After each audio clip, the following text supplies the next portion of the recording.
Well, ladies and gentlemen, it is an honor on behalf of the Catholic Campus Ministry and the Veritas Forum to welcome so many of you this evening. We have a very, very exciting program for you, a brilliant speaker and an important topic, and I'm glad you responded to this. I think it's going to be a very enlightening evening. What is Veritas? Well, first of all, I'm Patrick Beretta. I'm chaplain here to the Catholic students on campus, and I'm also a parish priest in town. What is Veritas? Veritas is the Latin word for truth, and what Veritas does, it's an organization that invites people to seek truth together and to ask the hardest questions of life and to explore their deepest belief. This is what Veritas does. And this evening we have come together to consider the neuroscience of depression. A renowned psychiatrist explores the meaning of happiness and purpose. Before we begin, I invite you to take your phone out, because the phones are going to we're going to use the phone to do and to go onto, usually we ask you to turn off your phone, but not this time. But don't try that in church, it's just here we do these things. So you go at slido.com, slido.com, and you enter the event code MTU Veritas, MTU from Montana Technological University Veritas, MTU Veritas. And there you will be prompted to ask questions. We will use what you input in your phone to ask questions of Dr. Carreon, and also your feedback about the evening. Our hope, okay, you do slido.com, and then the event code is MTU Veritas, Veritas. Hashtag. You got it? Do you see it there? Yes, there it is. Yes.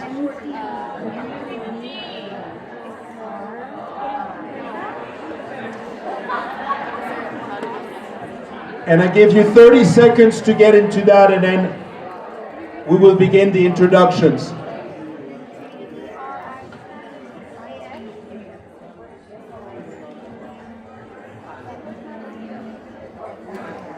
You guys got it? So we hope that this evening is a starting point for people to get together and have a conversation that is respectful about different worldviews, and this is what tonight is about. We're really, really honored tonight to have Dr. David Carreon with us. He is a psychiatrist, a faculty member of Stanford's Department of Psychiatry. And I was reading the rankings today of American universities, and Stanford is considered the third best university, not in the country, in the world. And we have a gentleman from that university. Yes, congratulations. I mean, that's a very, very impressive.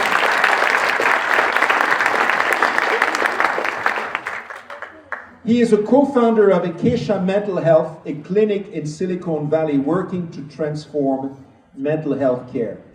He's got an amazing life journey. He's from Southern California, and he began by doing a civil engineering degree at UCLA. And then he worked for a period of time in a Nano medicine lab. And then he spent an entire year in Africa, in Kenya, to try to elevate the population above the poverty level through a startup. And he has been for now a decade at Stanford, first to do his medical school, then his residency, and now he is part of the faculty.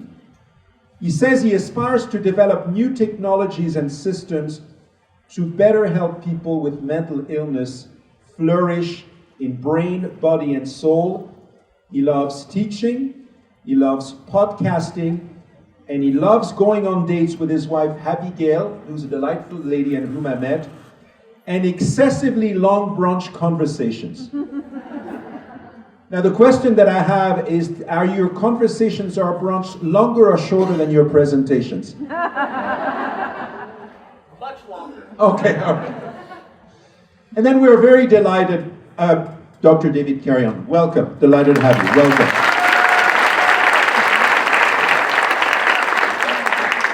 And then we have invited Megan Radisky to be our moderator. She's a Montana native from Great Falls. She's currently an assistant professor here at Montana Tech. One class she teaches is mental health nursing, and previously she worked as a psychiatric nurse. She spends much of her time on the admission units caring for those with acute mood and psychotic disorders. Due to the high suicide rate in Montana, Megan's professional interests surround improving nursing interventions for those suffering from complicated grief after a suicide loss. She's currently collaborating with the Anaconda Deer Lodge County Board of Health and Public Health Department. She lives in Anaconda, and she has a 7-year-old son who adores Harry Potter. Ladies and gentlemen, welcome. Here's Dr. Carreon for you.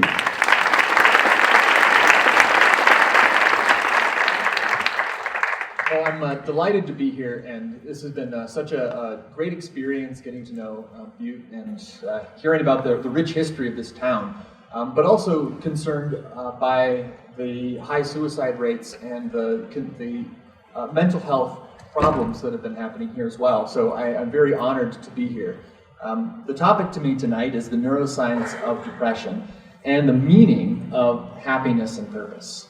So the first question about depression is, I think there's a lot of ideas about what actually is it. And to understand what it is, I think that we need to understand a little bit about the history. And for the history of depression is very long. It goes back as far as humans have been telling stories and sharing them. This is from the book of Job. When I lie down, I say, when shall I arise, and the night be gone? And I am full of tossings to and fro unto the dawning of the day. My days are swifter than a weaver's shuttle, and are spent without hope, so that my soul chooseth strangling and death rather than my life. So this was written thousands of years ago.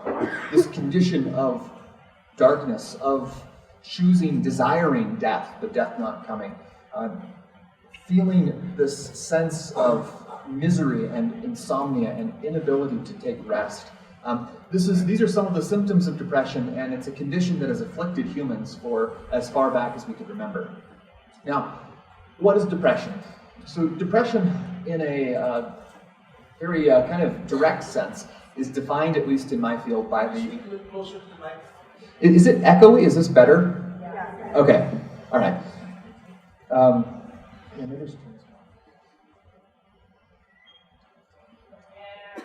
right. So it's defined by the Diagnostic and Statistical Manual, which is the DSM, and it's got these sort of seemingly arbitrary lists of symptoms, and you've got to have so many out of so many of these symptoms, but it's helpful. It's helpful to sort of cluster some of these things, and we can go a long way with these definitions, imperfect as they are. So in depression, you obviously have depressed mood. People feel sad and down and depressed. But also a decreased pleasure in activities, sometimes called anhedonia. The experience of not taking enjoyment in things that previously people did. Disordered sleep and appetite. And as we'll talk about, it's not just a brain disorder. I will be focusing on the neuroscience of it, but it's also there's also other systems that are affected by depression. There's also reduced energy and slowed movement and thought. And sometimes in severe cases, you can actually see it. People walk slower. You can see it as they move their hands as they speak. It's a whole body condition, not simply in the brain. Indecisiveness or poor concentration, another problem that affects people's performance, people's ability to do their jobs, to live their normal lives. Feelings of worthlessness and guilt, ideas that I am no good, that I'm producing nothing, bringing nothing good into the world, these recurrent thoughts of feeling guilty, sometimes in ways that are completely irrational, and recurrent thoughts of death or suicide. And depression isn't the only condition that causes or that influences people to suicide, but it's certainly the most common. Now, how bad is it? Now, I think this is something that people also commonly misunderstand, and I think that there's a common experience, and that we say often, "I'm so depressed," or "I'm down," and that's true, and that can be used. But when I'm talking about depression here, I'm talking about major depressive disorder. And so there's this very morbid kind of science where you try to measure the level of misery that various conditions cause. So how bad is cancer compared to a heart attack? And it's like, well, who gets to do that job? Who gets to compare, like, how bad is cancer really? I mean, like, somebody whose job is to quantify these things. So, okay, so imagine the worst flu you've ever had. That on this particular scale got about 0.15, and the higher the worse. So okay, so that's pretty bad. Does anybody have the flu this year? I mean, it's really bad. It's terrible. Okay, so and then here is actively having a heart attack. So that's quite a bit worse than having the flu, understandably. So okay, so we've got some sense of scale, right? Okay, here's moderate depression. Moderate depression is a condition that you have sometimes for months or years, and it's just about as bad as having a heart attack every day. And that's mind-blowing to realize the amount of suffering that people with depression go through every day. But okay, what's worse than having a heart attack? That's like, for a lot of people, that's the worst they could get. But no, dying of cancer without treatment. So like, you've got some invasive cancer that's all over your body, that's the worst, right? Well, no. Severe depression on these scales is even worse than those last days of a person's life. It is a crippling condition that in its worst stages is one of the worst things a human can experience. So, on that rosy note, how common is it? It's incredibly common. 5%. 5% of the United States in 1952. So part of the story I'm going to tell is the story of what's happened to depression over the years. We understand a lot about neuroscience of various conditions through medicine. What have we done to try to treat it? How has that changed how we experience the condition? How has that changed what we understand the condition to be? So in 1952, 1 in 20 Americans had this just terrible debilitating condition. Okay, so what actually is it in the brain? So this is the neuroscience part begins. So okay, so this is, I'm going to walk around a little bit. This is the anterior cingulate cortex. So this red thing right here, that's the cortex. So this is sort of like a slice of the brain right down the middle, and you're sort of looking at the inside of the brain. And so the anterior cingulate cortex, this, so anatomists thought that looked like a knee, and so this is the genu. Subgenuate anterior cingulate, right there. That's where sadness lives. So if I had you think about a sad event that happened to you, perhaps a death of a loved one, or some tragedy in your life, and even if you didn't have depression, that's in normal, healthy people where what part lights up when you experience sadness. Now, in depression, what happens is that part of the brain kind of gets stuck in the on position. It's always active. It's continuing to be overactive day after day, even when no sad event is happening. And sometimes it sort of loops in events that weren't quite that sad, but makes them even sadder, makes them even more depressing, reinterprets, and sometimes even old memories of your own life, and interprets them in this distorted, guilty, worthlessness kind of way. But that's not all. There's other parts that are disordered as well. So normally, there are two separate activities that humans engage in. Well, there's lots. maybe not just 2. So when you're doing math, it's very hard to be sad. And when you're sad, it's very hard to do math. Anybody, any students have an experience of this? Yes. Okay. So the rational thought part of your brain, the prefrontal cortex, that part of the brain is active when you're doing executive functions and planning and trying to this sort of top-down control. And then over here we talked about the sadness part. In depression, these two regions get linked together. They get yoked inappropriately. So sometimes in therapy we talk about emotional reasoning. I feel worthless. Therefore, I am literally the worst person on earth. It's like, okay, no, I'm literally the worst person on earth is not rational. Under normal conditions, you'd be able to say, of course I'm not literally the worst person on earth. But in these states of severe depression, sometimes people actually believe that. And so this is part of the neuroscience behind what's underneath that these two systems get linked together in a way that's a problem. What else happens? So the other thing that happens is normally the prefrontal cortex is supposed to be in control. It's supposed to be a thing that is driving the rest of the brain. It's supposed to be connected to the rest of the brain. And so you can see the functional connectivity pieced together or connected, sort of, basically wires, but that's maybe overly simplistic, but more or less wires connecting to the rest of the brain. In depression, those connections start to fade, and in a sense, the prefrontal cortex disconnects. So it's not able to have the top-down control that it once did. And so these are things like poor concentration. What does that mean? Well, you're not able to focus yourself in the same way you were before. Well, that's a bit on the neuroscience, but the other thing that's really interesting about depression is that it's not just neuroscience. As much as we talk about depression as a brain disease, or think about it as a brain disease, and those things are definitely true, it's also a whole body disease. And so there's a number of things that change in your immune system. So for example, T lymphocytes, these are all different parts of your immune system, decrease the cytotoxicity of natural killer cells. Bet you didn't know you had natural killer cells in your body. Those get less toxic. Your ability to fight infections decreases. Your cytokines, they increase. Your monocytes, they're more active. Overall, it's a dysregulation of your immune system. And this comes along with a number of conditions that your risk for a number of health conditions increases in terms of heart disease and other things that one wouldn't think are connected to depression, which is a brain disease, right? Not just a brain disease. It's also a dysregulation of stress hormone feedback. So the so-called HPA axis is also disordered. Okay, what else about depression is interesting is its heritability.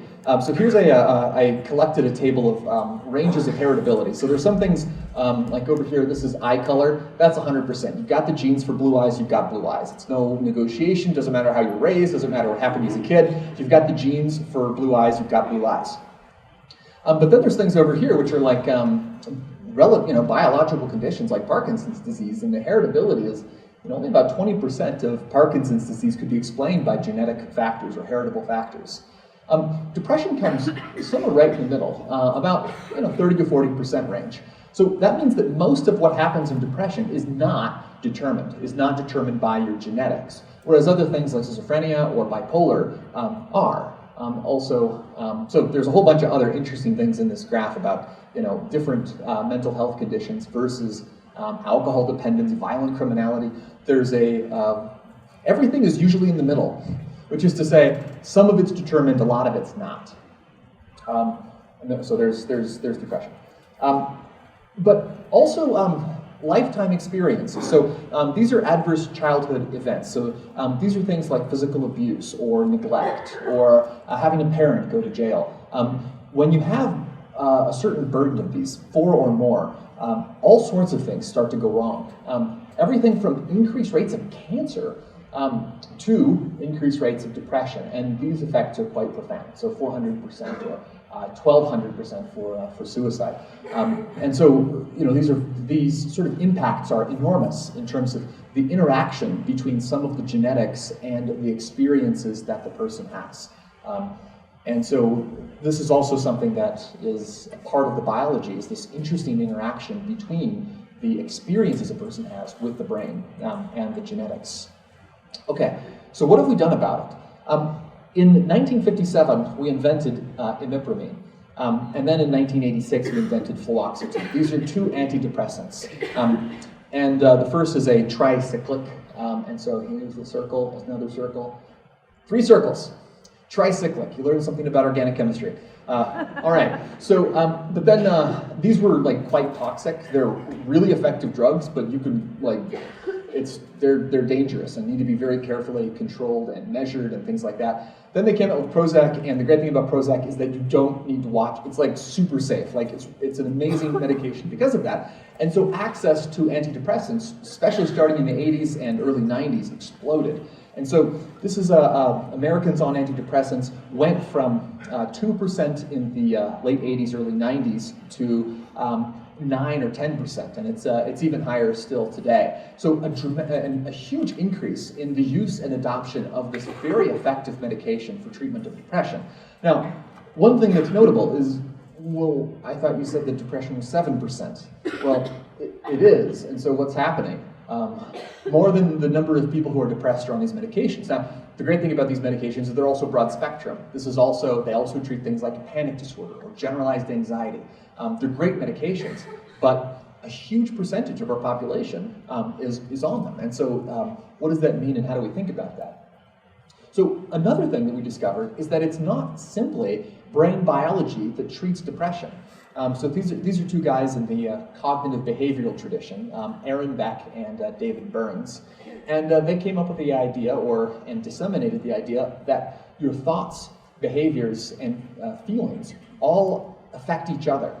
And so if you change your thoughts, you could change your mood. Now, if you talk to a psychiatrist in the 70s or 80s, when the heyday of biological psychiatry, and everybody was just so sure that this was just a brain biology problem, the idea that the talking cure would be effective for a condition like this was not as accepted. But as we've seen over the past several decades, the research and evidence for CBT and other sorts of therapies has exploded, and these are incredibly effective ways to treat and address depression. And then there are even newer and cooler things, I think, I'm biased, this is a transcranial magnetic stimulator. It's something that I've done research on since medical school, and we have in our clinic. And it's a way to basically intentionally rewire the brain in particular ways that we need to. How it works, it's basically a magnet. It tries to return the brain to a normal state of firing. It uses magnetic induction, so you don't even have to have it touching the person's scalp. It has minimal side effects. Usually just a mild headache is the most common side effect. And it works great.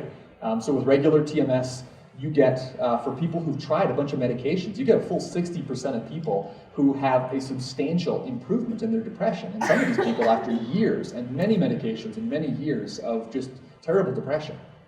But what we're doing at Stanford and at my clinic also is just increasing the dose, giving people an enormous amount of this because it's totally safe, and we're getting remission rates of around 80 or 90%.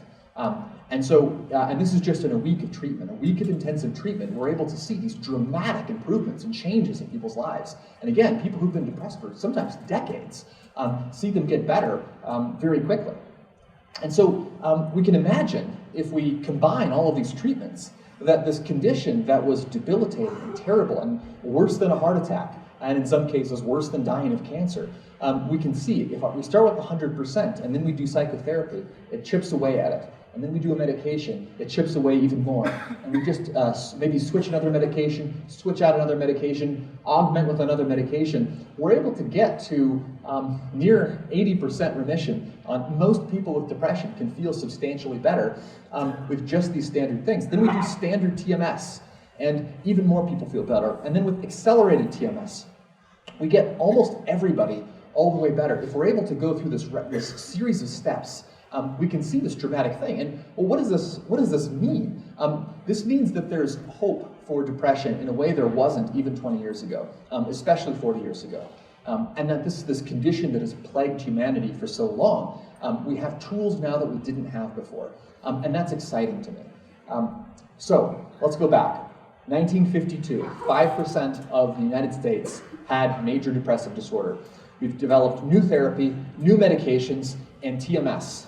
In 2017, the rate of depression was 7%. It's increased. Maybe that's a measurement error. Maybe it's just that this is we're picking it up more often. So let's look at certain scales that we've been doing for years. So this is a scale of depression amongst college students. We've been doing this since 1940. That's increased gradually from 1940 to the present. The suicide rate has increased, especially since the early 2000s. And I think that this brings it home here, and I don't need to tell you it's bad. You know it's bad. This is the suicide rate for your county. So that brings me to the end of the neuroscience part. What is the meaning of happiness and purpose? And why is it that so many people take their life?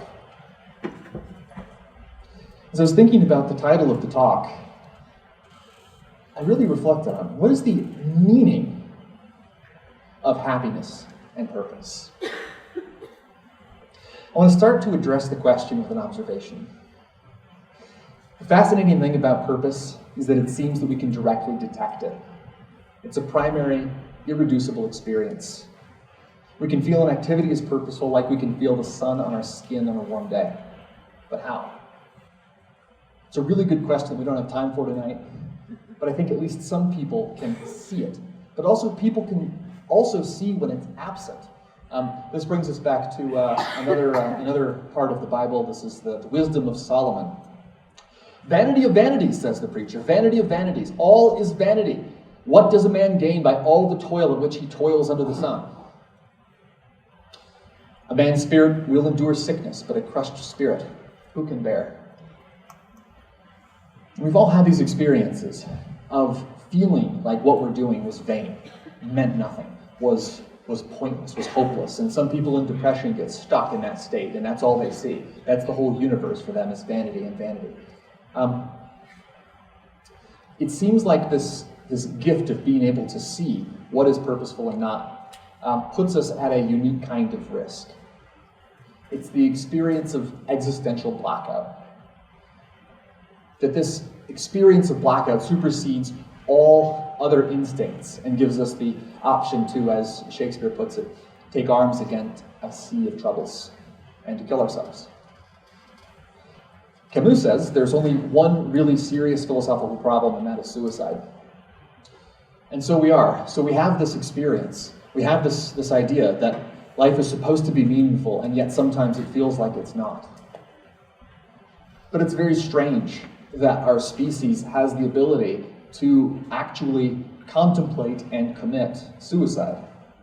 And especially during years of fertility, one might think evolutionarily this would be a perfect time not to die and to preserve the species and to carry on. It seems that dogs and donkeys seem immune from this very human ailment.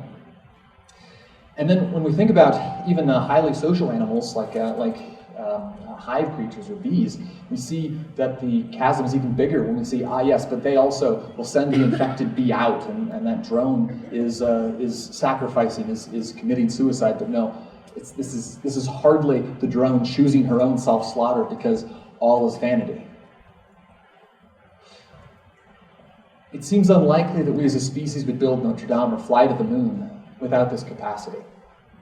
But the gift of sight seems to pull us into unique risks.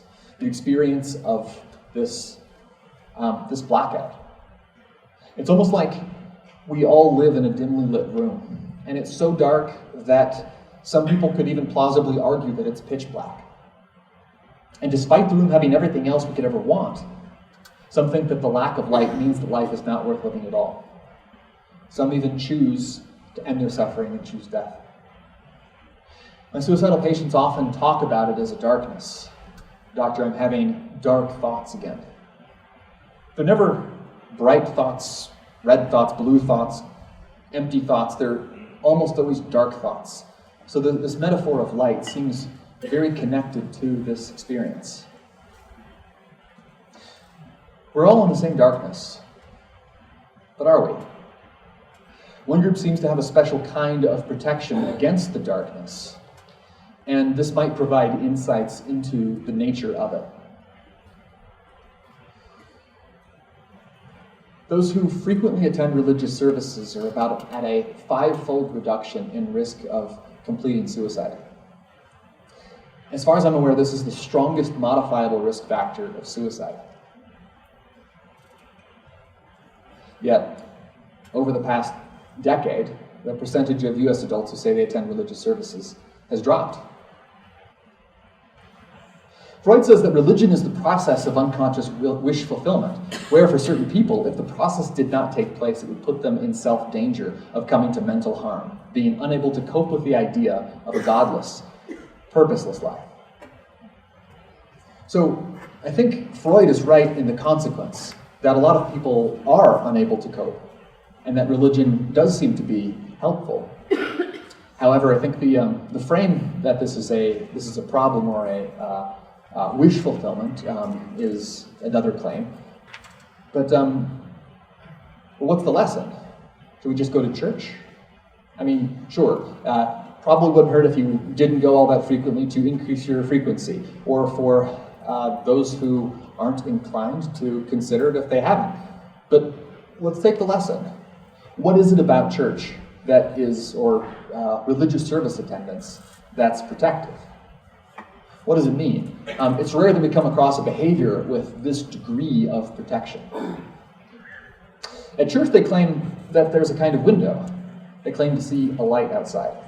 In fact, they say that the darkness is temporary and passing. They say that all people have value, and that they're individually part of some grand story, that all suffering, even the most horrifying, is part of God's working in the world for the good. In short, they claim that life is always worth living, and that suicide is never rational. But perhaps this effect could be found elsewhere. Perhaps there are other windows, not yet formally evaluated by science, where we could get a window there, where the darkness is a bit lighter. But let's go even darker still. This is Auschwitz, and one of the most important works of the last century was Jewish psychiatrist Viktor Frankl's book, Man's Search for Meaning. And in the concentration camps, Frankl observed that those people who had a purpose were the people that survived, the people that were able to resist the temptations to stop working and thus die, or to commit suicide. That he was able to really see that purpose was the thing that separated those who survived from those that didn't.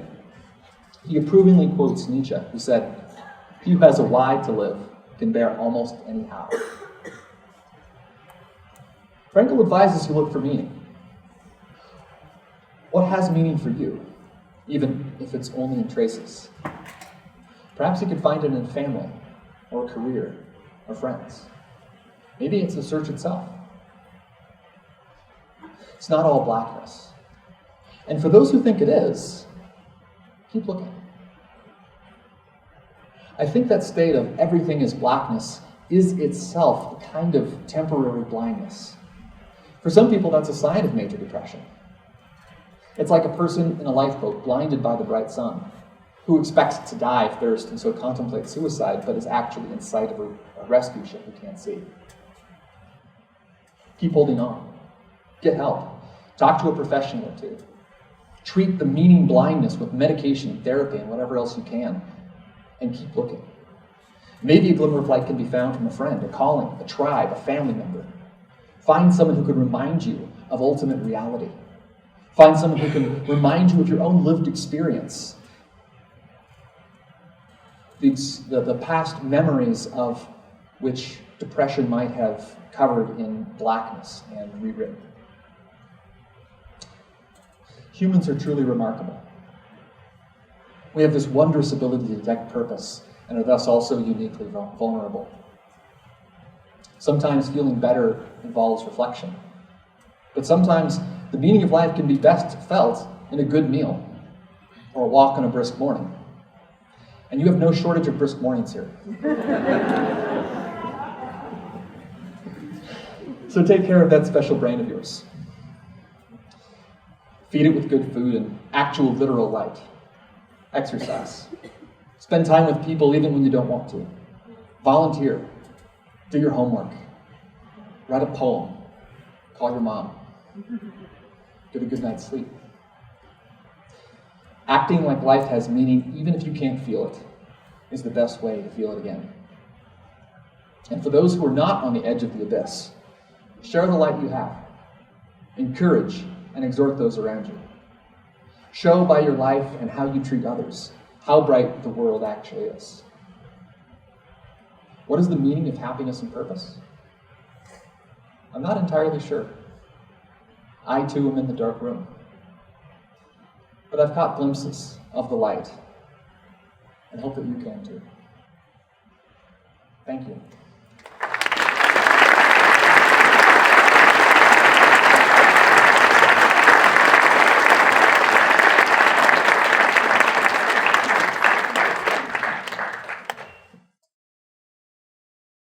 Can you really choose happiness? And is happiness a choice? That's a spectacular question. I think that the ability to choose is one of the most incredible abilities that humans have. And I think that we need to be very careful and very thoughtful about what we say is possible and what we say is not. And I think that for choosing happiness, there are times that happiness isn't necessarily possible. In some tragedies, after a death of a loved one, happiness isn't choosable, and maybe even shouldn't be. And what I like to say is that any circumstance you're in, you can make choices to be at least a little bit less miserable. That's a choice. And if you make that choice again and again, you might end up happy. But I think that walking that line between saying that there are profound changes that are possible, and I've seen in my clinical practice and the course of my job in general, just profound transformations from the depths of depression to joy. And that's possible. Sometimes that's possible with therapy alone, or with a religious conversion, or with a new hobby, or whatever it is. You can make choices that will make you happier. But also recognizing that there is profound suffering in the world, and that not everybody has the opportunity for that level of positive affect that we might call happy. Well, and I think that you made a comment earlier about, say somebody has schizophrenia or bipolar, they may not have the ability at this time to feel happy, but through purposeful life or something, they can grow in that. Right, and I think the other aspect here is neuroplasticity. This idea that we can make changes, we can rewire our own brain with repeated choices. As we go down one track, we cut the groove in our brain deeper and deeper, and we're able to rewire it with repeated choices, build up habits of thought that change. And so, maybe initially you're just being a little bit less miserable, but you make that choice again and again and again, and who knows where you can end up. All right, to change a little bit from the choice, one of the things is you work at Stanford, you have potentially a lot more mental health services than Butte, Montana, and especially Butte's a city in Montana. If you get into eastern Montana especially, there's a lot of lack of mental health resources. So what are simple things that people who work with mentally ill individuals or family members who have mental illnesses, what can they do in rural Montana to improve the quality of their family member or their patients?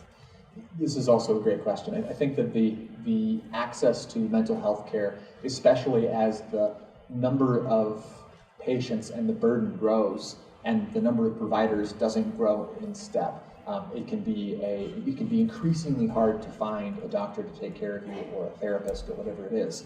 And especially, this is a problem that we're having in Silicon Valley. like the ability to find mental health professionals as referrals. Primary care providers in Silicon Valley are burning out because they can't refer their patients to psychiatrists in Silicon Valley, and one of the richest places in the world, let alone rural Montana. So it's a major problem that I think needs to be addressed, and I think there's definitely things that people can do immediately. One of my favorite studies was of literally all they did was put a set of lifestyle changes, mental health tips on a piece of paper. They wrote it out and they mailed it to people with depression. And it worked. It was an effective antidepressant treatment to mail people instructions about, go for a walk every day and, be outside for a couple hours and eat healthy in these particular ways and, get good sleep. And it's like, well, we don't know that, right? Like, we know that it's a good idea to go for a walk every now and then, but hearing it from your doctor or hearing it from somebody else, these are things that aren't just like good suggestions. These are things that really can treat some aspects of serious mental illness. Now, of course, there are conditions where that's going to be inadequate, and of course, I think that expanding access is going to require new approaches, and that's some of the things that we're working on in Silicon Valley, and some of those might be software, some of those might be new ways of using existing workforce. So nurse practitioners instead of just psychiatrists, or primary care providers and helping them go further with what they have. Those are some ideas, but something's got to change. We've got to figure out ways to address mental health in ways that we just don't have the resources for right now. I think it's interesting that you discussed that this is not just a rural issue, it's a nationwide issue. Thank you. That it's not just a rural issue, it's a national issue about getting mental health services and changing the system and stuff like that. Right. No, and I think that this is a huge problem. That I think it's something like 55% of psychiatrists are nearing retirement right now, and so like, yeah, you think it's bad now, like, this is we've got to even if things don't get worse in terms of the number of people who are experiencing problems, if we have a bunch of psychiatrists retiring and the workforce contracting, there's some optimistic signs. Psychiatry residencies are fuller than ever, and that's expanding, and that's kind of good. But is it going to meet the gap? I don't know. So we got to get creative. What do you think about telehealth though, coming into it? So telehealth is good, but it only expands access to a limited. It allows people in rural regions to have similar experiences as people in urban regions. Psychiatrists like living in cities, and so it allows people who don't live in cities to talk to them. And unlike a lot of medical specialties, telehealth is a great option because generally psychiatry doesn't require physical exams. Whereas, if somebody's got pneumonia, you definitely want to put a stethoscope on their back and listen. But for psychiatry, there's only a few conditions where a physical exam is necessary. So it's a great opportunity, and so that might help us share nationwide or even within a state the psychiatrists and nurse practitioners more broadly. But again, because it's a nationwide problem, we're not addressing the underlying problem. This equals things out a bit between urban and rural, but doesn't address the fundamental problem. So again, to change gears, there's multiple nursing students, practicing nurses, retired nurses, and lots of just caregivers in this room. And I know social workers that are here and stuff like that.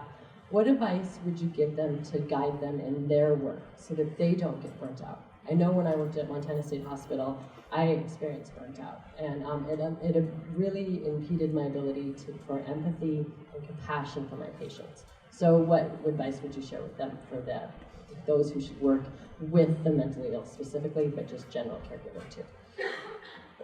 These are spectacular questions. I think the first thing is to practice what you preach. So go for walks, sleep well, have good, solid relationships. I think that is a huge thing that we often overlook, and especially as we're providing care for people who are, that there's just so much need and all these needs, and we just have this heart, we want to give and give and give and give, and it's like, well, okay, yeah, but sleep. Sleep and eat good food, and like, yeah, I know call shifts are long and all that, but like, pack a lunch or something. Like it's that these things go a long way. Oftentimes, having support either from friends and family, or in some professions and some cases, therapy for yourself can be helpful. And I think another thing too is something that's helped me is I think this appreciating that I can do the best I can, but the outcomes are not up to me. The outcomes are up to me insofar as I can practice excellent medicine, and I should always aspire to continue to be a better doctor. But the ultimate outcome is up to, in some cases, the person, and some of the choices that people make. Sometimes they're not choices. A person in the midst of a manic episode isn't exactly making conscious, rational choices. But there are there's a big swath of choices that people make, even in the midst of mental health crises. And appreciating that's not my choice, and that I may not have been able to do better, and that ultimately and I think that for me personally, my faith has also been very helpful. That realizing that even when there is enormous evil and suffering in the world in a mysterious way that I can't work out and will never be able to work out, this too is part of the plan and will work out for the good.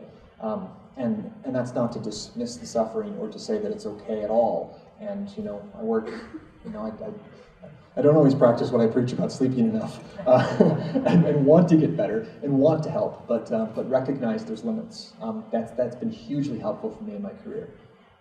I would second that. I remember when I worked at the state hospital, I wanted to solve all the problems in the mental health system, the organization, and the place, and I realized one day that I'm going to show up the best I can, and then this stuff is beyond me, kind of. Yeah, this is also recognizing that the American mental health system and like healthcare system in general is kind of broken is also helpful. That it's not my fault that it's a giant mess. And I've studied healthcare economics too, and with some really smart people. I don't have any really good ideas about what we should do to quick fix it, but it's not. I didn't break it, so I don't have to take responsibility for that. That's also very relieving. So to change gear on something positive, you talk about purpose. I'm a big fan of Star Wars, and Carrie Fisher talks about hope. So talk about the connection between purpose and hope, because I know in some of the suicide interventions that nurses are supposed to work for, it's to assess for the individual's hope and then try to build on that. So connect those, please. Yeah, well, I think so hope is a powerful word in that it's actually quite divisive. There's a lot of people that, especially in the midst of depression, don't want to hear about hope, but it's critical. And I think that trying to, as you say, find the and as I sort of said in my talk, find these the glimmers of light, and try to find something that the person could imagine as hopeful. That's often a pathway, but that's not always necessarily something that can be approached directly. Sometimes it is I've got hope that you'll be able to take a walk around the block, and maybe that's the limit of somebody in the depths of a depression, and that's real, and putting a lot of emphasis on the significance of small steps, because oftentimes in the darkness of depression you can't really lift your eyes to some far off mountaintop that you can't imagine. But it's a great question about how do we give people what we can without discouraging them. one other question is, do you see the role of technology in depression, specifically social media? Do you see, for example, Facebook increasing the rate of depression? And if so, why is that happening? This question actually came from my nursing students with the discussion that we had recently. So this is a actively raging debate in the psychiatric literature. So I think the best case I've heard is that at very least there's the strongest evidence for social media specifically, that is, not just screen time, but social media specifically, and in teenagers, not adults, and in girls and not as much boys. So teenage girls using social media, and not any amount, but larger than 2 hours a day, there seems to be, that's probably the best evidence that that actively does harm. There's really strong correlations between poor mental health and social media, but that might just mean that people who are really depressed use social media a lot, which, if you're stuck in your house because you're depressed, what else are you going to do? So that's not necessarily a problem per se. But it does seem like it might be specific, and I think that the best theories or estimates, ideas about this come from Jonathan Haidt and Greg Lukianoff in the book The Coddling of the American Mind. They make a very strong case about the way that teenage girls fight is different than the way that teenage boys fight, and often the ability to undercut reputation or gossip or spread rumors. This is a way that they might hurt each other, and that you've just magnified that ability 1,000-fold with social media. Now you can share anonymously with 1,000 people easily and so in their book they compare it to, imagine airdropping handguns into every teenage boy's back pocket. What might happen? Nothing good. All right, so one other point that I thought was really interesting was, I've heard you talk about philosophy, and I heard that you enjoy philosophy. I also have a bachelor's degree in history. How important do you see the liberal studies and humanities in medicine, and then specifically in mental health? It's a great question about the connection between these sort of difficult to nail down pieces. And as much as I like the hard sciences and the randomized trials and all of that, psychiatry, more than any other medical specialty, does raise some of these questions. After all, what exactly is a psyche or soul, and how do we iatros or doctor it? My profession is soul doctor, and what does that even mean? So this is what I go to work, and and it's just a very surreal experience. Okay, how are the pills? And okay, I'm having this nausea because of these new pills you gave me, doc. It's geez, okay, maybe we could lower the dose. And how about your meaning and significance? It's in the next breath, we're able to go from I'm adjusting brain chemistry to what is your purpose on this earth? And it's just very, very surreal. So I think that maybe, and this is part of my attraction to psychiatry in the first place, was realizing, look, I've got this side interest in philosophy, and I'm going to be reading stuff and thinking about these questions anyways. I might as well get paid for it. So. All right. So another thing that I noticed and that you talked about is your volunteerism, especially when you went to Africa and stuff. I also volunteered when I was in high school. I went to Yakima, Washington, and worked with the Hispanic immigrant community for a while. One of the things I noticed was, though extremely poor compared to my circumstances, they seem to always have a smile on their face. Is it your experience working with individual properties? Do you notice the same trend? And if so, why do you think that's occurring? See, this one I've wrestled with a fair amount, because I had the same experience when I was in Kenya. Just this degree of expressed positive emotion, and the frequency and commonness of that's just not present in the United States. But then there's these and then there's the larger surveys that have been done trying to quantify depression, and it seems like the rates are pretty similar between high-income countries and low-income countries. So there is a bit of a riddle there, and it does seem like poverty in the United States, at least, is a risk factor for depression. So I don't think I've quite fully figured out how all of these facts can cohere. But yeah, it does seem, at least the party line in psychiatry is that depression, doesn't care about boundaries of poverty or geography, that it affects people across the board. But why? And well, first off, is that actually true? Is our party line actually true? And how are we measuring things the right way? Those are good questions. But certainly the social experience of a rural place versus the social experience of an urban place is different. The priorities are different. The pace of life is different. Maybe those things have something to do with it. But at the same time, I think that these suicide rates are not just up in rural Montana.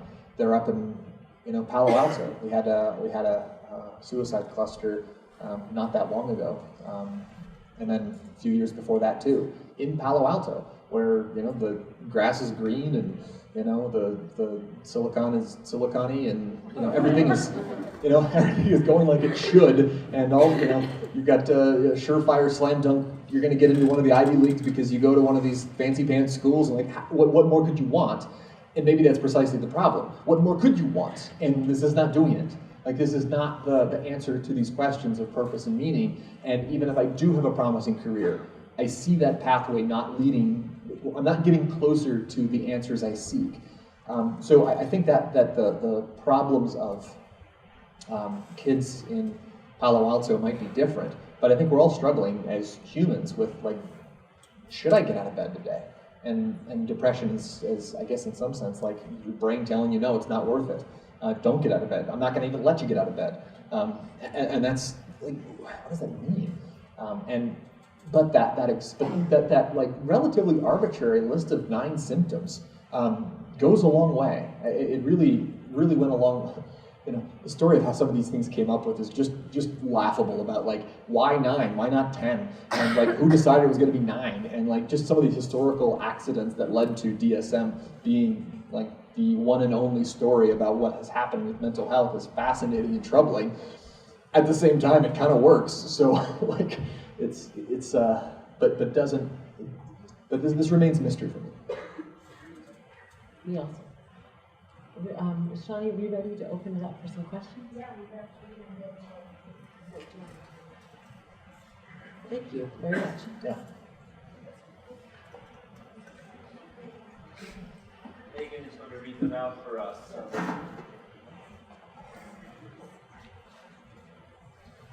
You can select the ones that you think are the most. So this is a really good one, especially in Butte. Does alcoholism cause more depression? Yes.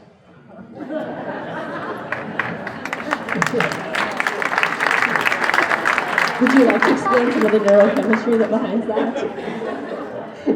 Actually, no, just to expound on that, is it the gene like you talked about, or is it the environment, and does it go back and forth? Okay, so this brings up the very thorny question of comorbidities. So in like DSM, if DSM is working like it should be, there shouldn't be comorbidities. We picked out the one brain disease that makes you want to drink and that makes you really sad, and, like, those are the same, and so we should have this new condition like alcohol depression. But no comorbidity is this idea that, well, I've got cancer and I've got heart disease. It's like, okay, those are comorbid. That makes sense if it's like a tumor and a heart problem. But, like, is this really 2 separate problems that are, no, it's a brain problem, right? It's the same brain problem. So the problem, comorbidity remains a problem of how do we deal with it? How do we diagnose it? How do we identify it? We more or less assume it's like the difference between heart disease, and we sort of treat it differently, or try to treat the 2 different conditions, but maybe they're the same thing. I mean, in terms of the neurochemistry, there are. So I mean, there's the just straightforward one that alcohol is a neurotoxin, and so especially with regular heavy use or even binge use, I mean, don't sound too folksy, too folksy here, but it rots your brain. I mean, literally, your brain shrinks with regular alcohol use. And then some of these systems that lead to reward and motivation are hyperactive and, I guess, in a sense, kind of burnt out. And so the part of depression, which I kind of skipped over on the dopamine circuits and the motivation circuits, those are affected in alcoholism when you have this sort of extreme drive to drink, and then you're sort of using up all of that motivation towards this one thing. Is how I think about it. So yeah, but alcoholism that's true of any condition, including, by the way, for all y'all kids out there, cannabis. Here's my PSA on smoking weed. Don't smoke weed. It's this is a total tangent here, but any kind of drug that could be abused, and particularly cannabis, rates of depression. For people who don't have depression, who regularly smoke cannabis, it's a pretty substantial increase in rates of developing depression in the future, and incredibly high rates of developing lifelong schizophrenia. So like, if you're under 26, for sure, don't smoke cannabis. But in any case. No, I would agree with that. When I worked at the state hospital, most of the patients who had really difficult substance abuse concerns, their physical and their mental health were really affected. They were the highest ones were alcohol and pot. Switch gears though, this one I think is really interesting. After your accelerated TMS for 1 week, is there a follow-up treatment required, or is maintenance required? Great question. This is something that we're still working out actively. The treatment was invented about 2 years ago, and so we are just starting to see what the durability of this treatment is. It seems that so far it's averages on the order of months, though some people make it years through these several years that it's existed without recurrence, and so that's incredible. But then there's also problems with them. But then when people recur, retreatment works like a charm. And so we're trying to figure out, are there things we could do to make it last even longer? Are there treatments, or is the exercise or psychotherapy or things that we could add on to the treatment that would make it last longer? But that does remain a major question. But then again, compared to everything else, the next best treatment under those circumstances is electroconvulsive therapy, or ECT, and the durability there is just very poor, even worse. And so, maybe it's the case that some people just need brain stimulation regularly, and that's better than, actively having a heart attack every day for the rest of your life. So on that TMS, mental health, because of the research that we're putting into it, is definitely going to change in the foreseeable future. Long term, how do you see mental health treatment going? I think I see it going similar to how it has. Well, I really liked the pace from like 1970 to 1990. We kind of stalled out on stuff. I mean, there was a lot that happened from 1990 to the present, but like the pace of growth of psychiatry, of like new receptors and new dimensions and new approaches that happened during that time, both in therapy and in medications, was incredibly rapid. And it sort of has slowed. We've got a lot of copycat drugs and drugs that are similar and like slightly altered, and maybe they're better, but they're definitely more expensive. Is that really improvement? So there's questions around how much progress have we made in some of these domains.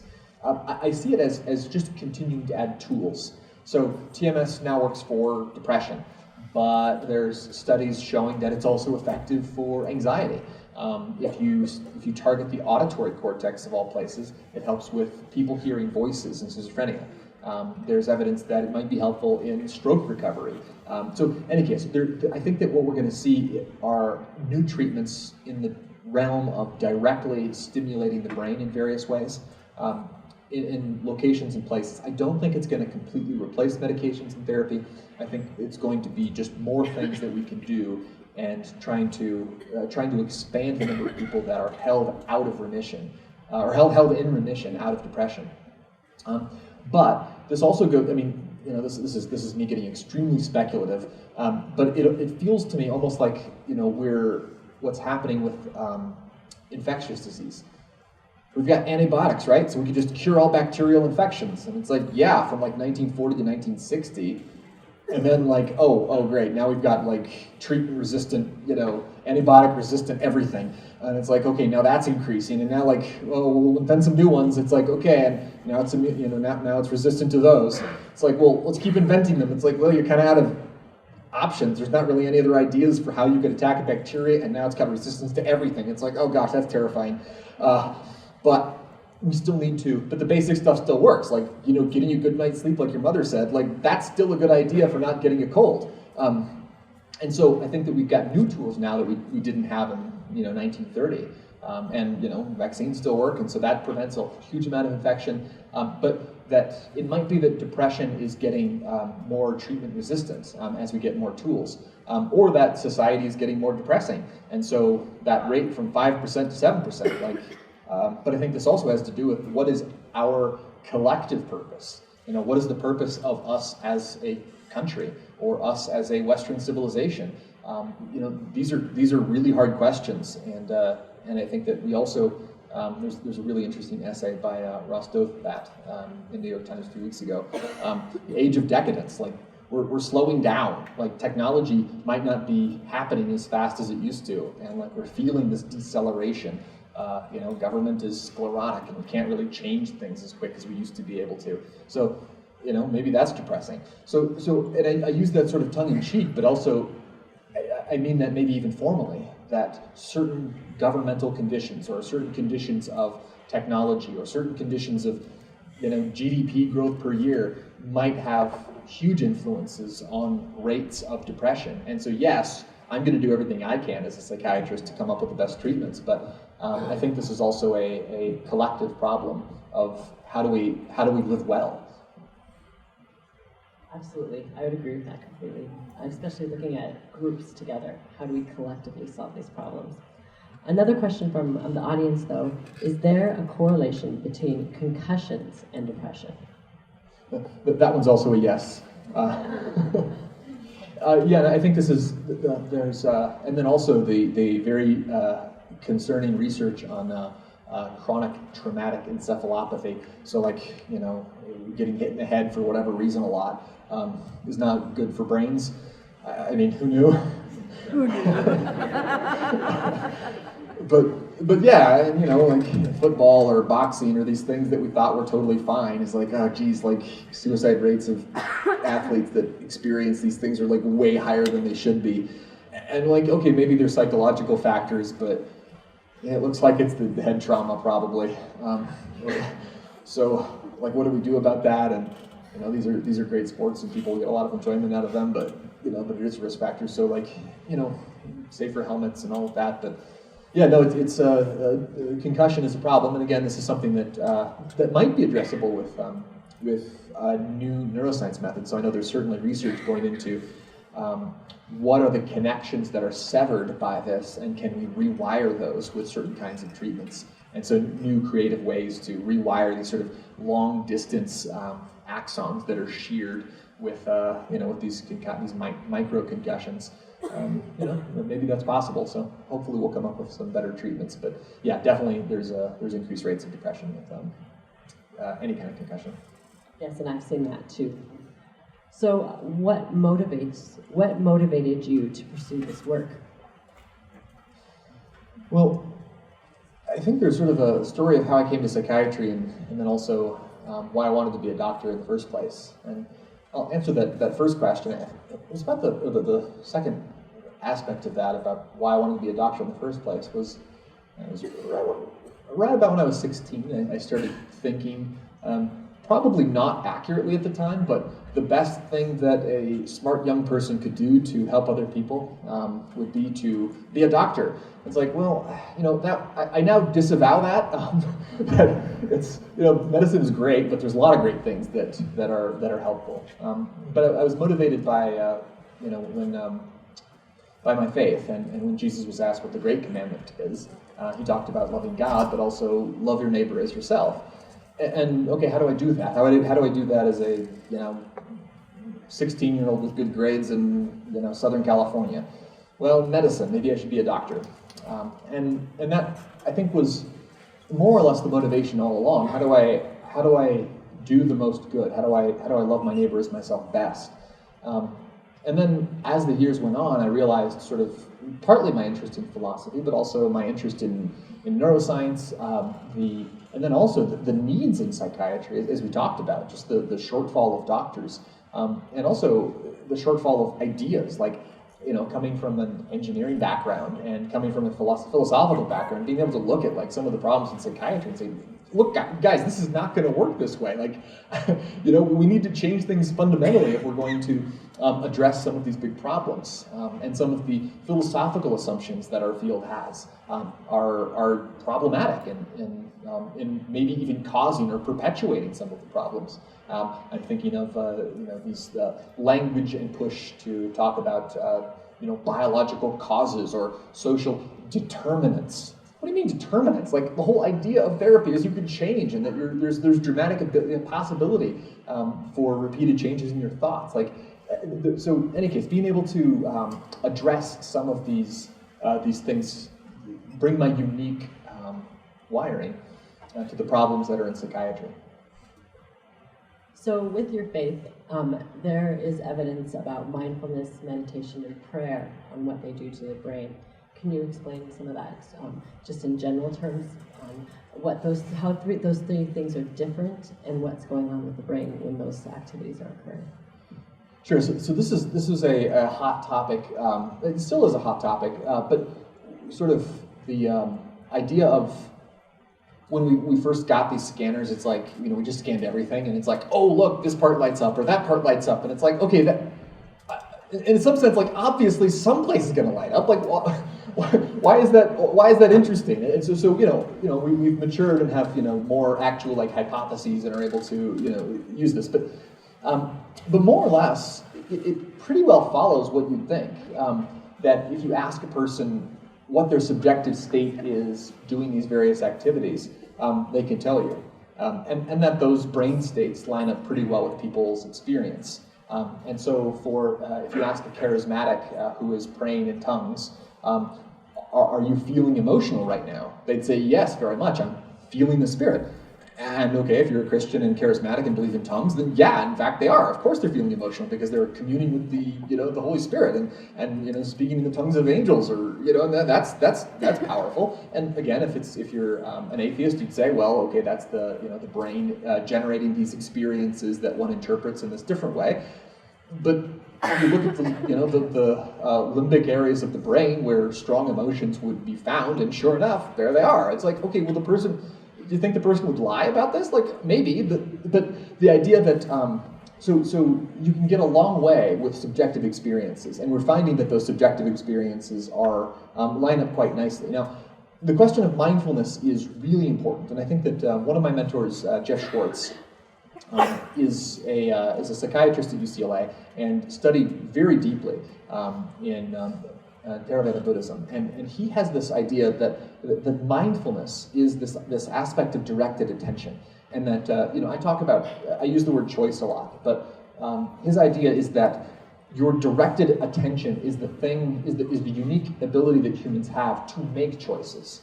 You're choosing one brain circuit over another by directing your attention there, or maybe that's what it means to direct attention. And so he would say mindfulness is that intentional, self-directed attention on a particular brain circuit or thought. And so he's used that approach to address or treat OCD. And in fact, that was the very first time that a non-medication intervention, a psychological intervention, was seen to change brain chemistry, brain metabolism, and that work was done in, I think it was 1994. So in any case, the mindfulness also now means just about everything, and so yeah, people who sit and meditate, oftentimes it's directed attention to the sensation of breath on your nose. And you, as your mind wanders, you bring your attention back to your nose. Now, if a person says, my mind wandered, well, you look at the brain, and sure enough, there's a really interesting study. You press a button every time your mind wanders. Well, what part of the brain was active when their mind wandered? Well, the mind wandering part of the brain. The default mode network. And then it's the directed attention part of the brain, the central executive network or DLPFC that was active when they were focused. So it matches up quite nicely with people's primary experience, and so but those are. I mean, it's an interesting field of study to look at the different aspects of religious experience because it does happen. At least it correlates in the brain, but this doesn't necessarily. And I guess this also brings up the question of. What exactly is a soul or a spirit, or is there some other supernatural aspect that's interacting with us? And those are deep waters. But what I can say is that there is no evidence to the contrary. And even as a neuroscientist, we see things light up. But I think there's a lot of secular confidence that there is no such thing as a soul, or we've ruled that out, or that's an old superstition. It's like, well, geez, I've not seen any evidence to that effect. But that is also a bit of a tangent. Let's stand for a couple more. This one is, what is the difference between mental health and mental illness? I like that question. Me too, because I can see the graph in our textbook. Well, okay, geez, now I'm on the spot. You got a textbook on this. I think that the construct of health versus illness is fascinating. And on one level, like very crudely, we might say that, health, they're opposites. Maybe health is just the absence of disease. But the World Health Organization has this very often cited but very rarely quantified or spelled out idea that health is not just the absence of disease. But this gets to a very interesting question of what exactly is health then? What do we mean health? And so there's two approaches, and I think one is from a natural law perspective, and this is sort of the philosophical. This idea that there is a normal, there is a good, there is an identifiable way things ought to be. It's not just arbitrary, and so we can say that this person is not according to this model, and so this is also sort of one of the assumptions in traditional medicine is that we're not augmenting human capacities, we're removing disease. That's the role of medicine historically or traditionally, and so I think that the question of what is mental health is interesting also because of TMS. That I've had a number of patients, both also with Prozac or SSRIs and medication management, but it's especially salient when you talk to somebody who's been depressed for decades, and their normal has been misery for years, and then they achieve remission and they say, I feel normal. It's like, what do you mean? What do you mean normal? This is an abnormal brain state for you. But I think this is what I mean with this. What I was sort of trying to communicate with this idea of knowing purpose when we see it. It's a primary experience. Normalcy is a primary experience. Health is something that we can know experientially and separate. The other thing I love it when people say is, I feel like myself.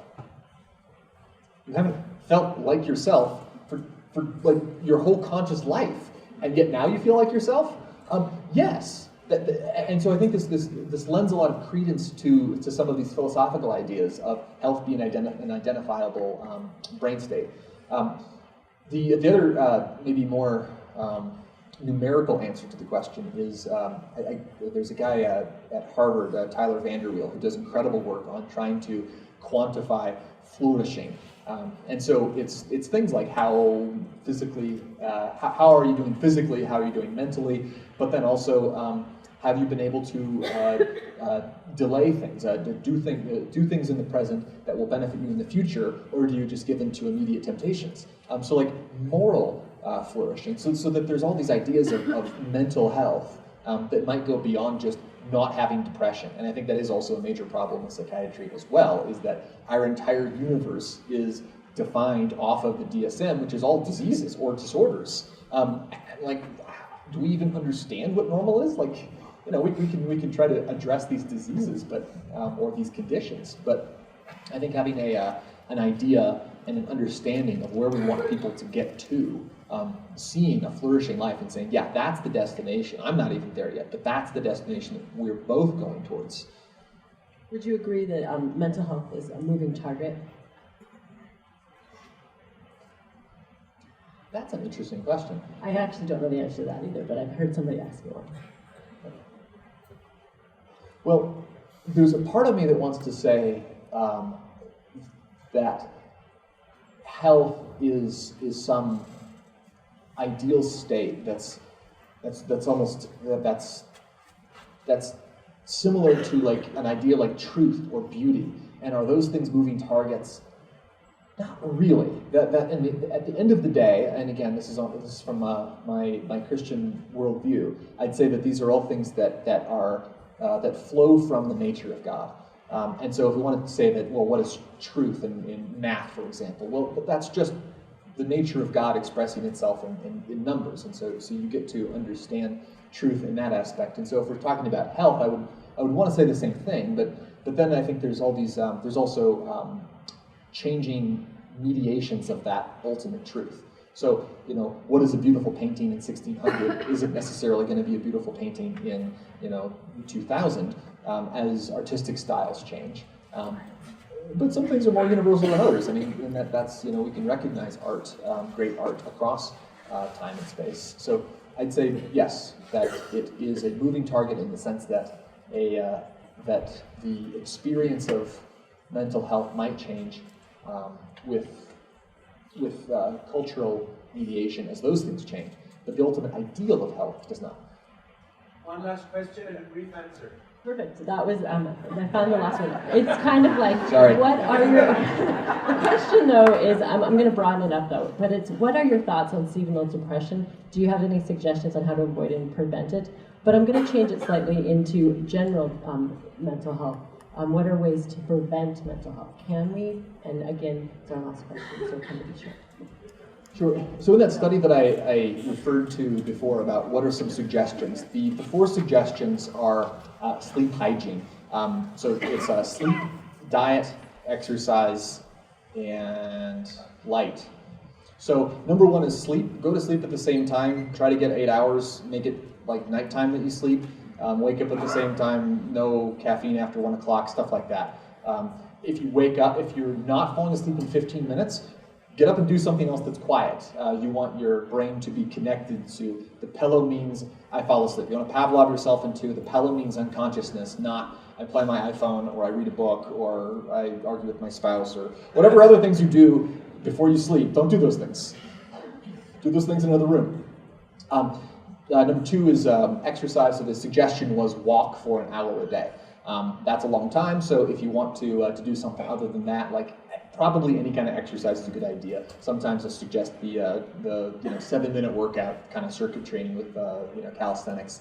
Number 3, the diet. So this is the best tested is the Mediterranean diet, which I think the unifying factor of all diets is don't eat terrible food. So like processed stuff, sugary stuff, like just eat food. A lot of vegetables. And the 2 specifics of Mediterranean diet that are maybe specifically helpful would be more nuts and more olive oil or healthy oils. And then for light, this gets to the seasonal affective thing. Exposing people to bright light in the mornings can be a very effective way to treat seasonal affective disorder, but also major depression, like even unipolar depression that doesn't have a seasonal component may be benefited by bright light therapy. Now, maybe at this latitude, there's not enough sun in the winter, and so there are, $50 boxes you can buy and plug into your at home and just shine this obnoxiously bright light in your face for 30 minutes. But you could also take lunch outside and try to like spend time outdoors. You've got some really great outdoors around here, and do that every day. So those are my top 4 lifestyle suggestions. Thank you very much.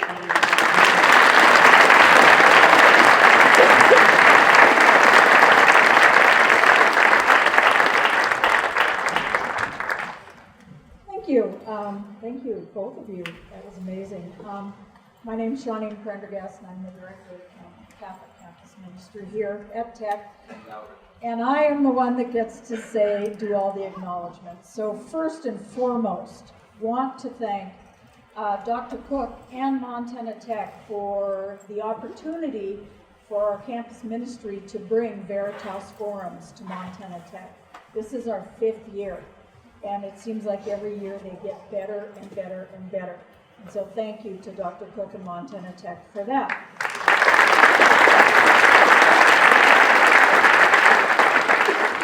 I'd also like to really thank Scott. He is such a great person to work with, and I can never pronounce his last name. What is it? Forthifer? Something like that. It's hard to say. So thank you very much to him and his staff at the Student Union, and to the Montana Tech dining services for catering our wonderful reception. But most of all, I would like to thank Dr. David Carreon from traveling from San Jose, California this morning to like 9 below Montana today. And for Megan Wadesky, what a wonderful, wonderful opportunity for us to have you here. And then the other people I would like to thank is the nursing department of Montana Tech, because the nursing department of Montana Tech kind of partnered up with us. We worked in correlation with them, and we came up with this amazing format, and it worked really, really well, and was one of the things most needed in our community. And so for Megan, we have a thank you gift for you, because, well, that was great. And then Dr. Carreon, I have kind of a funny story about this. So we have one for you too. And so Butte, Montana gets to go to Stanford, and proudly gets to go to Stanford. But that was not how I received it today. I received 2 pieces of folded tissue and a bag and said, "Can you fix this?" And so we're just thrilled that you were here. And then the last thing that I would like to invite you all for is Montana Tech students, we'd like to have a picture with you with Megan and Dr. Carreon, and then we do have a reception out in the lobby for anyone who wishes to join us. Oh, feedback. You'll be able to go into Slido, what you were asking the questions on, and you'll be able to see the analytics and all the questions that were asked and everything. And Dr. Carreon, I believe you will be able to see all of those questions too that came through. And we actually had more interaction this year than we've ever had, which was amazing.